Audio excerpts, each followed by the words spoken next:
Class 8th NCERT exercise 8.2 chapter name comparing quantities. Question number first.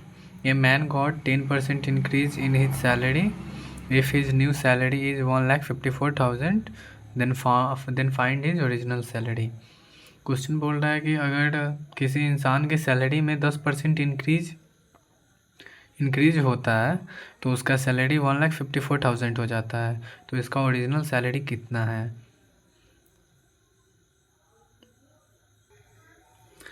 तो हम मान लेते हैं इसका ओरिजिनल सैलरी ₹X है।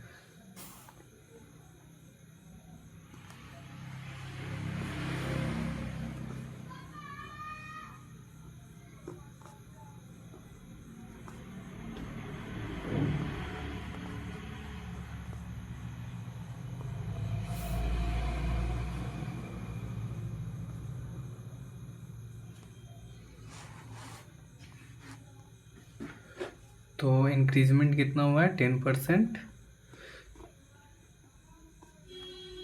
और 10% इंक्रीजमेंट होने के बाद इसका सैलरी हो जाता है 1,54,000। तो हमें इधर एक्स का मान निकल जाएगा, ओरिजिनल सैलरी हो जाएगा 1,50,000 ना।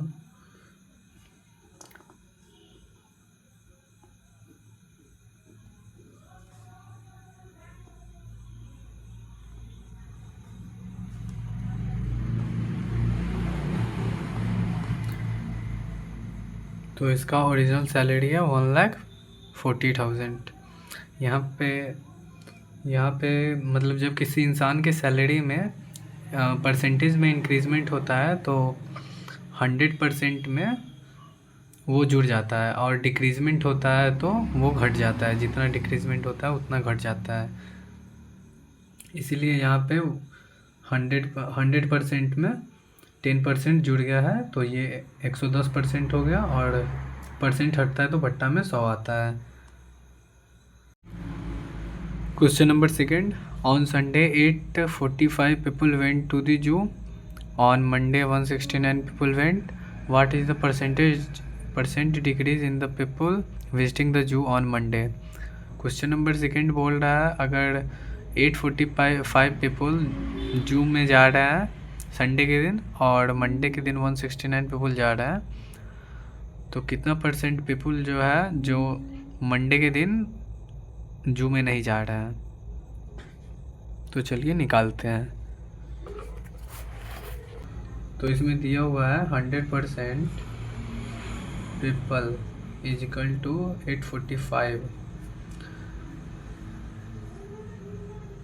और तो इसीलिए हम निकालते हैं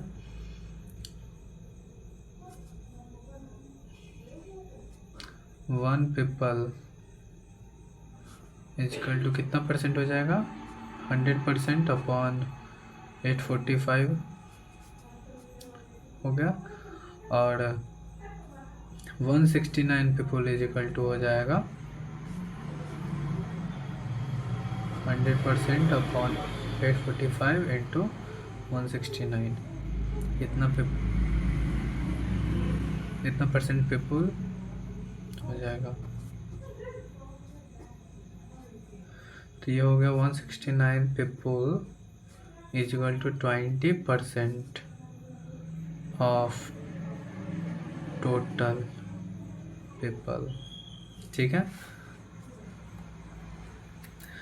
तो हम जानते हैं टोटल पीपल कितना होता है, हमेशा 100% होता है, और जो पीपल है जो जा रहे हैं मंडे के दिन वो कितना है, वो 20% पीपल है जो कि मंडे के दिन जा रहे हैं। तो 80% पीपल जो है जो मंडे के दिन नहीं जा रहे हैं, तो यही डिक्रीज हो जाएगा। 80% पीपल मंडे के दिन नहीं जा रहे हैं। Question number third. A shopkeeper buys 80 articles for 2400 and sell them for a profit of 16%. Find the selling price of one article. Question number 3 बोल रहा है अगर एक शॉपकीपर है और वो 80 आर्टिकल्स बाई करता है 2400 में और उसे 16% के प्रॉफिट पे बेचता है, तो इसका सेलिंग प्राइस कितना है वन आर्टिकल का। तो हम पहले निकाल लेते हैं उसने कितने रुपए में वन आर्टिकल खरीदे।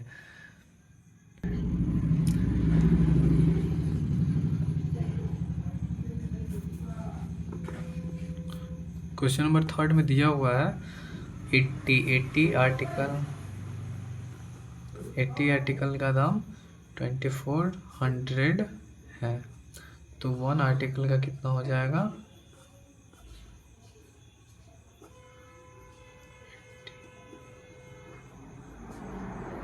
30 RS हो जाएगा। और जब वो बेचता है तो एक आर्टिकल पे 16% प्रॉफिट कमाता है। तो एक आर्टिकल का दाम कितना में बेचता है, एक आर्टिकल को कितना में बेचा, तो वो हो जाएगा 30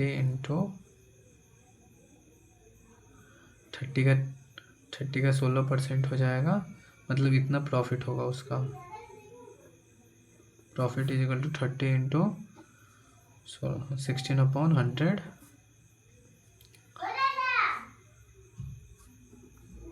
4.8, मतलब वो एक आर्टिकल पे 4.8 प्रॉफिट उठा रहा है। तो टोटल मतलब वो बेचता कितना में है, तो selling price of one article is equal to हो जाएगा 30। तो इसका पड़ा हुआ था उसको खुद खरीदने में, और उस पर 4.8 वो कमाता है, तो ये हो जाएगा 34.8 आंसर इसका हो जाएगा।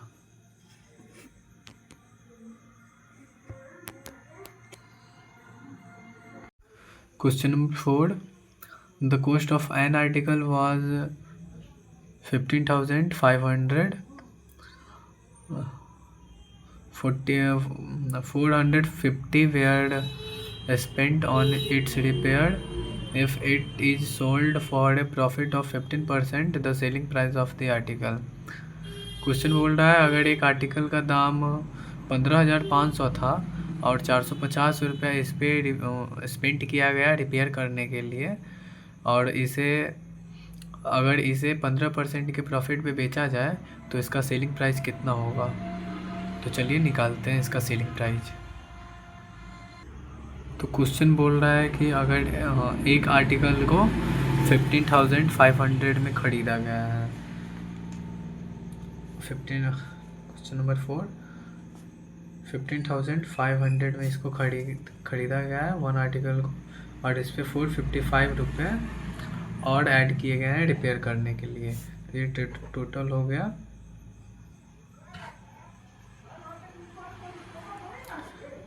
15,950 हो गया।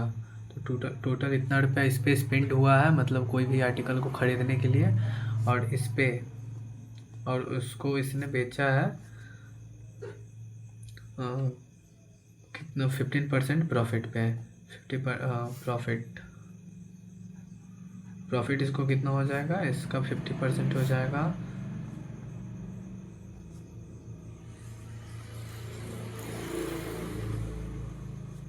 ये हो जाएगा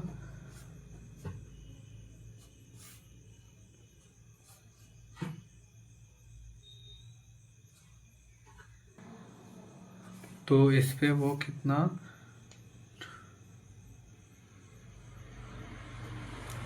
2,392.5 रुपीज़ वो इस पे प्रॉफिट लेगा। तो इसका मतलब टोटल अमाउंट था खरीदने का, मतलब टोटल अकाउंट खरीदने के बाद और रिपेयर करने के बाद जो पड़ा था वो था 15950, मतलब 15,950, और इसमें 2392.5 वो और प्रॉफिट कमाएगा। तो इसे बेचेगा कितना में,